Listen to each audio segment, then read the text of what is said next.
cette présentation de la 36e semaine de l'art contemporain organisée par la ville de Saint-Mandé au centre culturel situé aux 3 rues de Liège, qui ouvrira ses portes du 18 mai au 2 juin. Nos 2 derniers invités, et pas des moindres, qui tour à tour évoqueront leur expression artistique afin de mieux savourer leur parcours et leur motivation à cette participation à la 36e semaine d'art contemporain de Saint-Mandé. Camilla et Severo, messieurs, bonjour et merci d'avoir accepté notre invitation. Une légère présentation que j'ai prise sur la présentation du site de la ville de Saint-Mandé. Camilla, on dit de vous que vous surfez de creux en bosse sur les paysages lunaires, terrestres, cosmiques, qui nous plongent dans des paysages intérieurs, en fait, qui nous plongent dans les profondeurs de tous les possibles. Chez vous, Severo, eh bien, vous créez une cosmogonie puissante et poétique grâce aux subtilités des nuances. Alors, l'un et l'autre, déjà, est-ce que vous vous êtes déjà rencontrés en dehors de cette exposition? Est-ce que vous connaissiez le travail de l'un et le travail de l'autre, ou pour vous, c'est une découverte? Alors, c'est une découverte. Severo. C'est une découverte, oui. Et pour vous, Camilla? Oui. C'est aussi une découverte? Oui. Nous allons donc maintenant bien nous plonger dans vos œuvres plus profondément. Nous allons faire des zooms et nous allons parler un peu de point de vue technique. Vous peignez sur tout support où vous avez un domaine de prédilection. Severo. Moi, c'est sur de la toile, c'est très, très classique. C'est de la toile avec de l'acrylique. Il n'y a pas une technique très compliquée. Ça peut être compliqué après le travail, c'est une autre histoire. Et pour vous, Camilla, est-ce que... Oui, moi, j'utilisais le panneau en bois et le résine et le métal plomb, feuille de plomb. Feuille de plomb. Oui. Pourquoi avoir choisi justement l'un, votre expression, et vous également avec le plomb? Qu'est-ce qui vous a finalement orienté vers ces 2 directions? Pourquoi ne pas avoir tout simplement fait de la peinture à l'huile, Severo? Je l'ai fait, la peinture à l'huile, mais comme j'ai fait des espèces de pièges visuels dans la mesure où il y a des morceaux superposés, collés et tout, avec la peinture à l'huile, ça ne marchait pas. Tandis qu'il y a une flexibilité dans l'acrylique qui me correspondait davantage par rapport à l'idée que j'avais. Ça veut dire qu'avavec l'acrylique, on peut davantage se tromper ou tout au moins pas non, se tromper. On peut prendre un chemin puis revenir. Non, c'est pas ça. Il y a si vous voyez les images, il y a beaucoup de morceaux de toile enroulés de loin.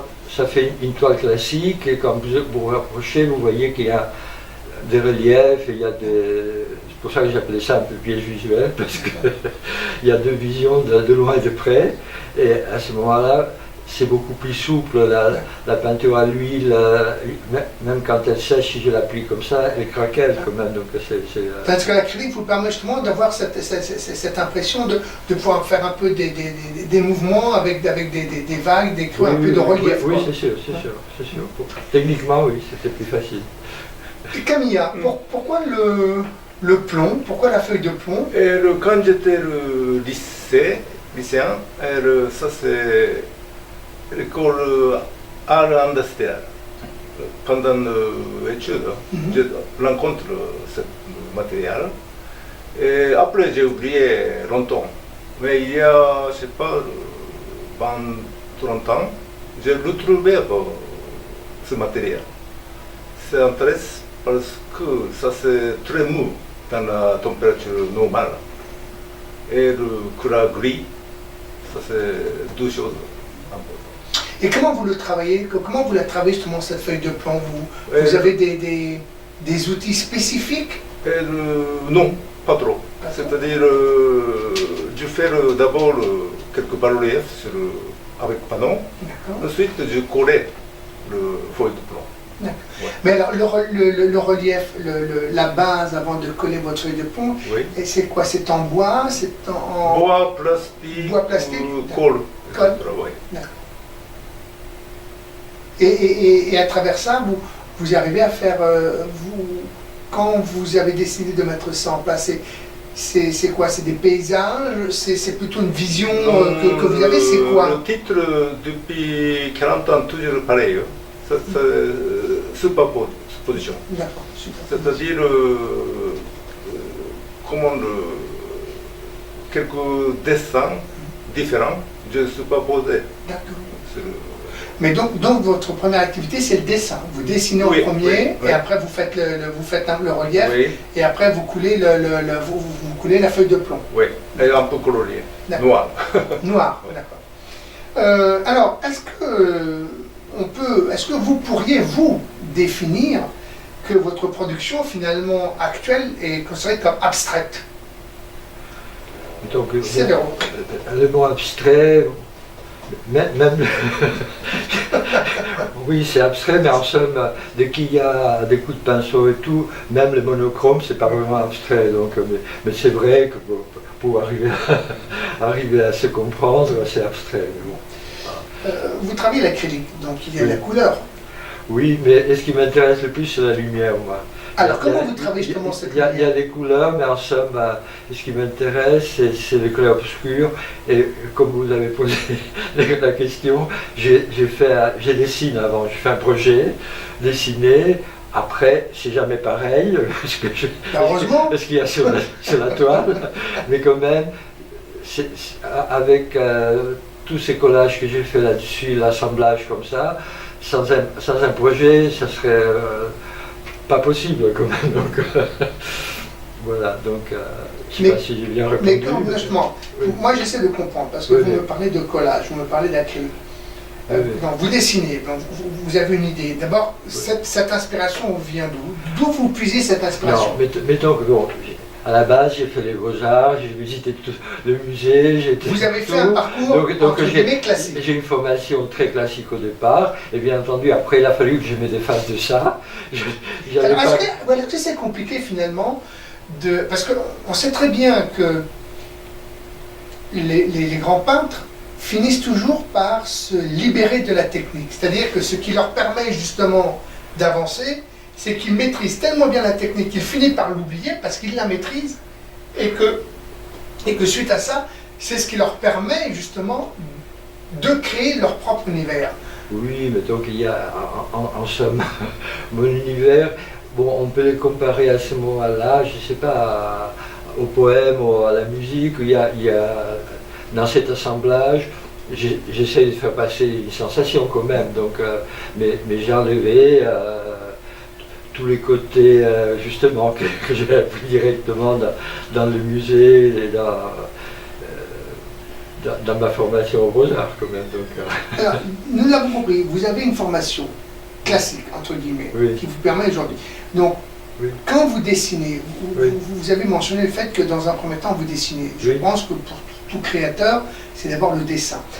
Cette inspiration du dessin, elle vous vient d'où? C'est-à-dire que, est-ce que vous puisez, par exemple, vos sources d'inspiration dans le monde onirique, c'est-à-dire le matin? Est-ce que quand vous vous promenez, vous voyez quelque chose, un événement, une couleur, je ne sais pas, un son qui va vous orienter vers ça ou pas du tout?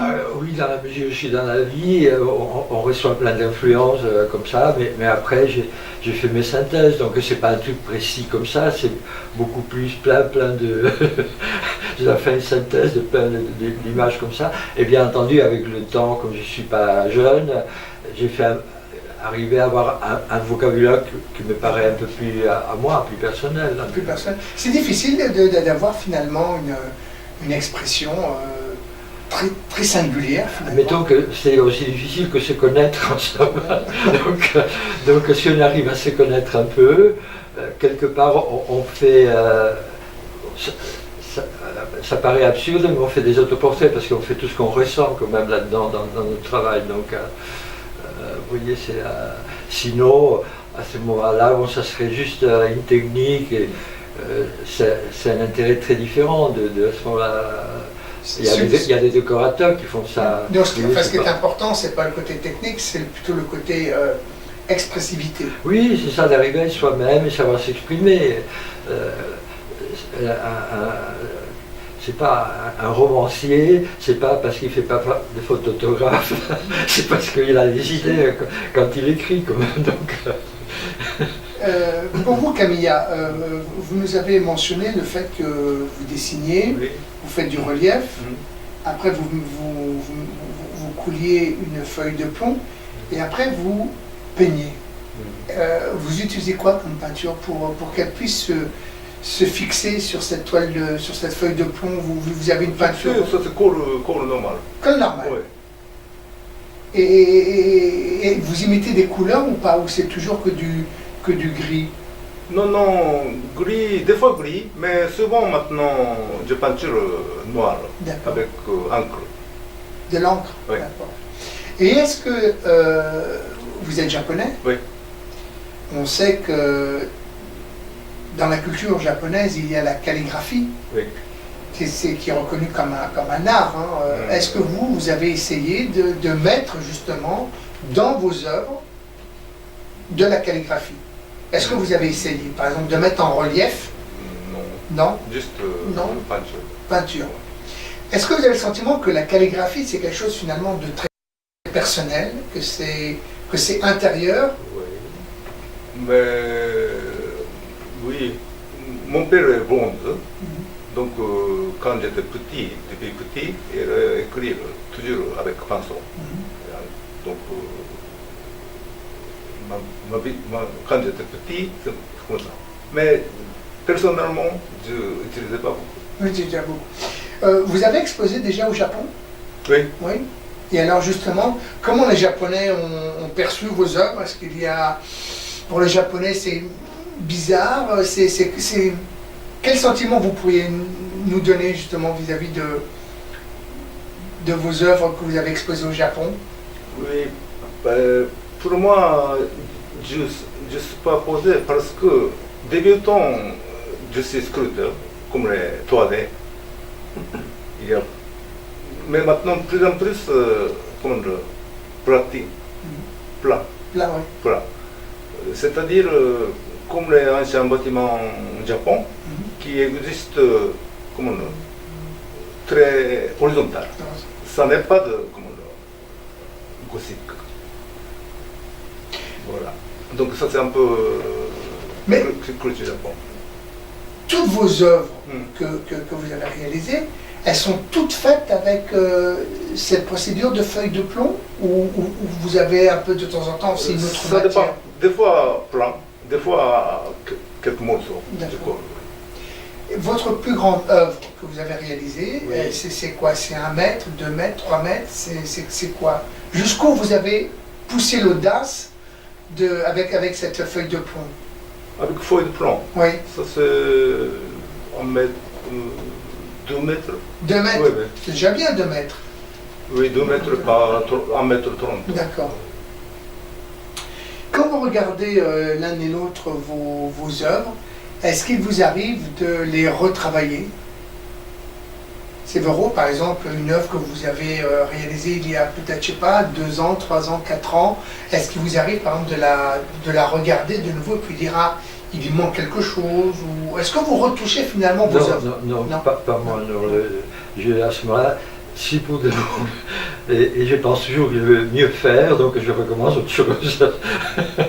Et est-ce qu'il vous arrive des fois d'être mécontent de ce que vous faites? Ah, Et comment ça se passe? C'est sûr, si on était complètement satisfait, on s'arrêterait. C'est Mais pour alors, ça qu'on continue. Alors, comment réagissez-vous justement quand vous êtes devant une œuvre, Oui, vous y avez passé du temps oui. et que vous avez le sentiment que ça ne vous convient pas? Écoutez, C'est quoi votre ressenti? Vous vous flagellez en disant je suis mauvais, etc. non, je ne Non, me flagelle non, pas, non. je pense que je dois retravailler encore, c'est tout. C'est ma vie. Le premier prof de dessin que j'ai eu, j'avais 10 ans. Vous voyez, j'ai jamais arrêté. Donc, Toujours j'ai passé ma vie. dans cette perception de s'améliorer, d'y apporter quelque chose. Oui, mais donc au début, c'était juste instinctif et très. Pas du tout. Je ne me connaissais pas comme à cet âge-là, je faisais tout par instinct. Mais comme après pendant les lycées, j'ai pris des cours le soir, après j'étais aux Beaux-Arts, après on m'a amené à la Biennale de Venise, etc. Et j'ai débarqué à Paris, donc là-dessus, je me suis jamais arrêté, vous voyez. Donc c'est sûr que si à un moment donné je voyais tout, il y a eu des choses très différentes quand même. Donc c'est pas... Vous le voyez justement, vous, enfin, l'évolution par rapport à vos œuvres, vous voyez cette évolution ou les différentes étapes que vous avez. Oui, je sais à peu près, oui, je sais à peu près. Mais bon, il faudrait les revoir parce que j'aurais peut-être de grandes surprises si je revoyais tout quand même. Et vous, Camilla, est-ce qu'il vous arrive de retoucher une œuvre que vous avez faite il y a... Non, parce que après fini de travailler, retoucher, c'est pas possible. C'est pas possible. Mais le titre est toujours pareil, c'est-à-dire je suis toujours le même chemin. Donc voilà, c'est la même chose.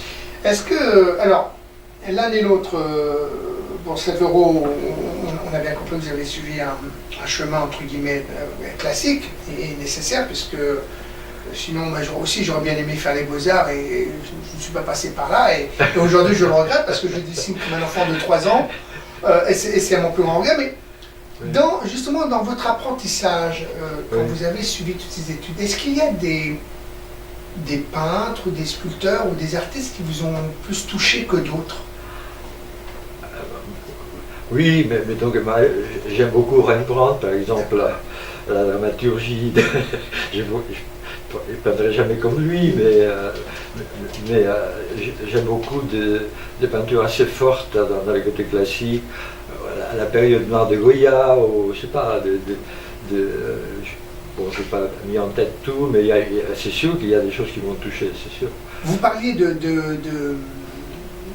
à l'heure pas de couleur, mais de lumière. Oui. Comment travaille-t-on la lumière sur une œuvre? Expliquez-moi ce que vous entendez par la lumière. C'est-à-dire vous voyez bien les photos en noir et blanc. Alors, je ne travaille pas avec ça, mais je travaille quand même avec le contraste du clair obscur. Vous voyez, c'est pas... Il y a des couleurs dans ce que je fais, mais sont plutôt de bleu grisé ou de jaune un peu délavé, etc. Et à côté, il peut y avoir des couleurs beaucoup plus sombres, il peut y avoir du noir, il peut y avoir... donc c'est avec les contrastes que j'arrive à faire la lumière. Mais bon, j'y arrive ou j'y arrive pas. Et vous, Camilla, alors, Severo, c'est la lumière. Vous, que recherchez-vous justement dans votre travail? Comment vous pouvez définir votre travail? Il y a les reliefs, le relief c'est important, il y a la feuille de peau, mais qu'est-ce que vous recherchez finalement dans vos œuvres? Pour moi, c'est intéressant une théorie de physique, ça s'appelle entropie. Ça c'est une sens. C'est pour ça que beaucoup de choses ne sont pas posées. Ils ont plus... Vous, ce qui vous intéresse, c'est la physique alors? Pas tellement. Pas tellement? Ouais. Parce que ma vie, depuis le petit, chaque jour de temps passé, ça c'est comme entropie augmentée. C'est beaucoup de choses. Ça fait combien de temps que vous avez quitté le Japon? 40 ans. 15 ans? Oui. 40 ans. 40 ans? Oui. Est-ce que, bon, vous avez grandi, votre père était bonze. Oui. Pourquoi vous n'avez pas suivi finalement le chemin, vous auriez pu être vous aussi bonze? Qu'est-ce qui vous a orienté justement vers l'art? Qu'est-ce qui vous a motivé? Vous auriez pu être scientifique, vous auriez pu être médecin, vous auriez pu... Et vous avez pris l'art, pourquoi? Non, débutant, je voudrais faire une dessinateur de quelques objets. Mais un jour, j'ai trouvé que beaucoup plus de philosophie. J'ai un peu changé. D'accord. Donc, votre peinture, elle est aussi... Est-ce que vous avez le sentiment que votre peinture se rapproche à une forme de spiritualité, de philosophie? Oui. En même temps, j'aime bien un peintre, je pense américain, Mark Rothko. Oui, j'aime bien. C'était une de vos inspirations? Oui. Oui. Séverin, est-ce que vous avez, je suppose que vous avez exposé dans d'autres pays que la France? Oui, oui, Oui. même au Japon. Oui, même au Japon, alors À Tokyo. voilà, justement, ben voilà, ça tombe bien. Donc, comment étaient perçues vos œuvres au Japon? Est-ce qu'ils ont été bien accueillis? Est-ce que... Moi je pense que oui, Oui. mais bon, à l'époque j'ai fait deux, parce que j'ai été juste une fois il y a pas mal d'années, et je faisais aussi des performances peinture. Donc performance peinture, c'était quand même une énorme toile par terre de 2 mètres par 3 mètres, et moi dessus avec un petit projet, et il fallait le maximum faire ça en une demi-heure, parce que sinon la tension s'arrête complètement. Donc pour moi ça a été très difficile, mais je suis arrivé à le faire quand même. Je l'ai fait au Japon, je l'ai fait en Russie, et je l'ai fait aussi en Europe. Ça. Mais bon, pour moi c'était très difficile. C'était un défi de faire ça. Ah bon? Pourquoi c'était un défi?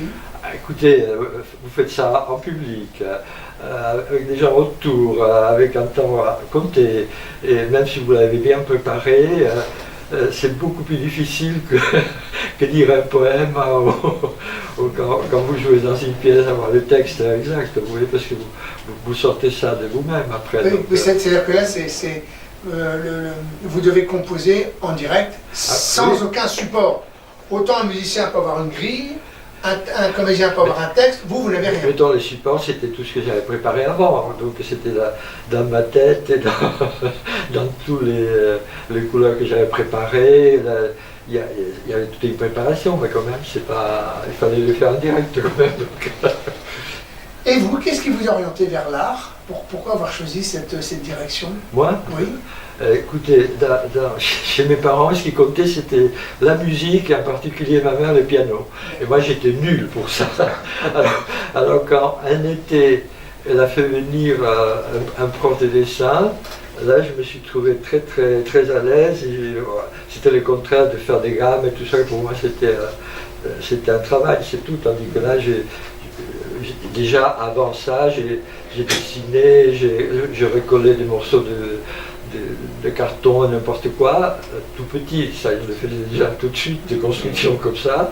Donc à partir de ça, et comme ma mère elle voulait avoir des artistes, donc bon, c'est tombé sur moi, parce qu'après il y a pas une d'artistes et plein d'autres choses, de médecins,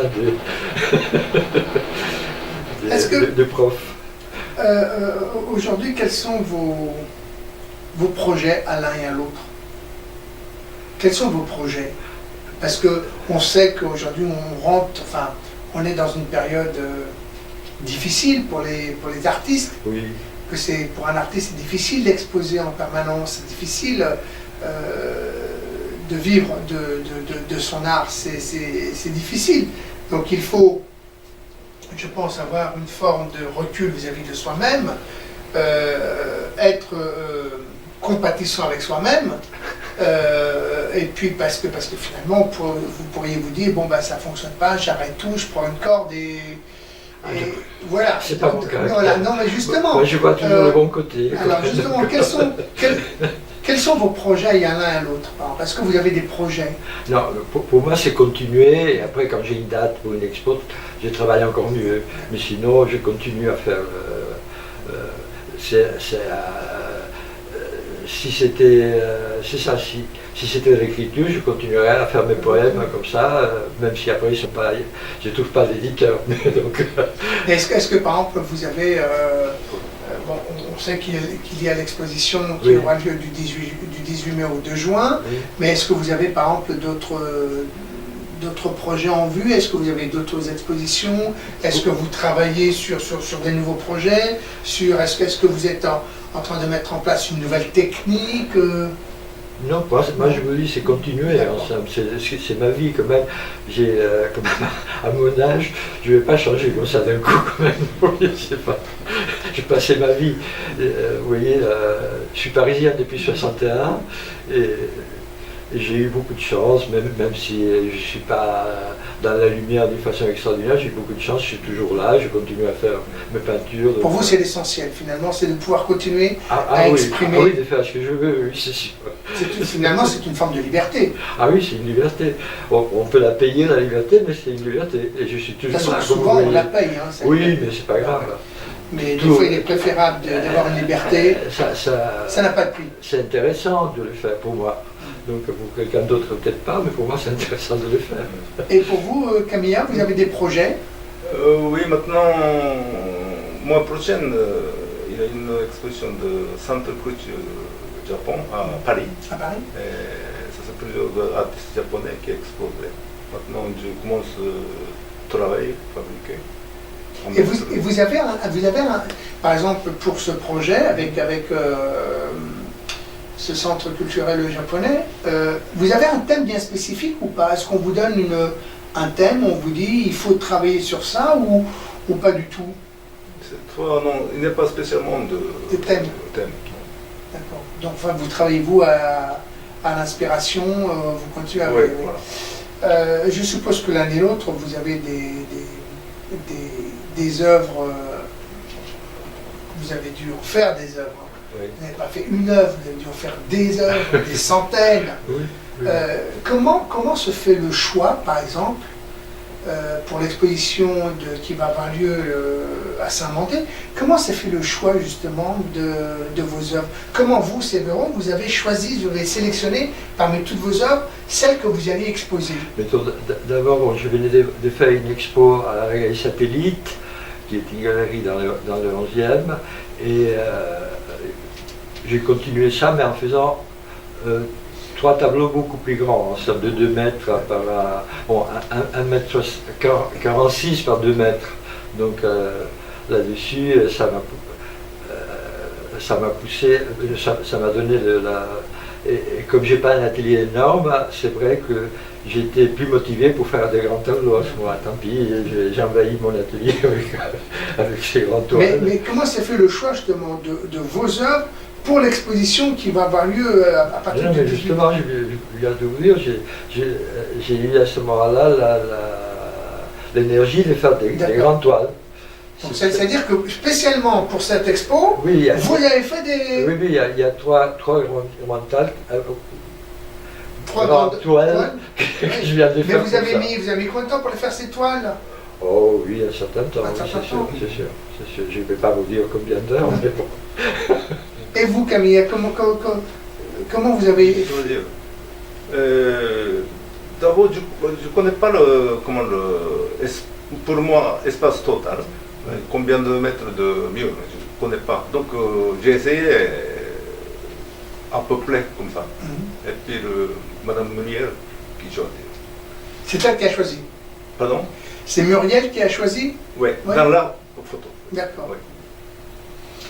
Est-ce que vous auriez envie d'ajouter autre chose avant de conclure cette interview? Est-ce que nous aurions peut-être manqué quelque chose ou vous auriez peut-être envie de préciser quelque chose? Séveron? Je trouve que c'est une bonne expérience et j'espère que ça se passera bien, mais sinon... Vous craignez justement... est-ce que vous êtes... en tant qu'artiste, lorsqu'on s'expose finalement, on s'expose aussi à des critiques. Oui, mais bon. Alors, est-ce que ces critiques vous touchent des fois ou pas du tout? Écoutez, là, je suis relativement blindé, il y a des gens qui aiment, et il y a des gens qui ne comprennent pas, et tant pis, c'est pas Mais grave. est-ce que justement pour les gens qui ne... Alors justement, ça peut être un sujet intéressant de discussion pour les gens qui n'ont pas les outils pour comprendre. Oui. Est-ce que vous essayez de mettre en œuvre une procédure, une stratégie pour permettre à ces gens justement de comprendre et de rentrer dans votre... Mettons que s'ils me questionnent, je peux répondre, mais souvent quand ça ne les intéresse pas, ça ne les intéresse pas. De toute façon, vous avez raison, ça ne sert à rien de convaincre quelqu'un qui... Mais sinon, c'est sûr, je peux répondre, essayer de un peu dire pourquoi je fais ça, mais bon, c'est très difficile. Ça, Picasso, je ne sais pas si c'est vrai, mais il y avait quelqu'un qui lui a demandé qu'est-ce que ça voulait dire son tableau. Il a dit, est-ce que vous parlez chinois? La dame, elle a dit non. faudra que vous appreniez qu'on apprend le chinois. C'est vrai que si on n'a pas un peu la formation, on peut quand même faire une approche, mais on ne peut pas quand même faire toute l'histoire de l'art, le parcours personnel de chaque artiste, etc. C'est quand même plein de vous voyez, vous nous avez demandé depuis les racines, vous savez et tout.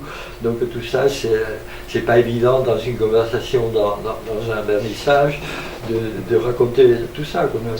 Mais bon, j'essaye d'être aimable et répondre quand même. C'est une question que l'on a posée aussi à vos deux prédécesseurs, à savoir Vera et Segawa. Est-ce que vous auriez envie un jour de partager avec un autre artiste le fait de travailler ensemble, de collaborer ensemble? Est-ce que c'est quelque chose qui est envisageable ou pas? En musique, on peut le faire. Dans le cinéma, on peut le faire. On peut agencer, on peut amener deux acteurs d'univers complètement différents. La peinture, dans l'art, dans cette expression artistique, est-ce qu'il est possible de collaborer avec Plutôt, il y a eu des couples, pour moi ça serait été difficile, mais il y a eu des couples dans l'histoire de l'art qui ont fait ça. Les Delaunay, par exemple, Robert Delaunay, Sonia Delaunay, il y en a eu plusieurs couples comme ça qui ont travaillé ensemble. Mais à ce moment-là, il y a des. Même Christo, Jean-Claude n'était pas une vraie artiste, mais elle organisait tout quand même. Donc, vous voyez, c'est pas. Donc, il y a eu un vrai travail ensemble quand même. Donc, il y a quelques couples, c'est pas énorme, mais il y a quelques couples qui ont travaillé ensemble quand même. Donc,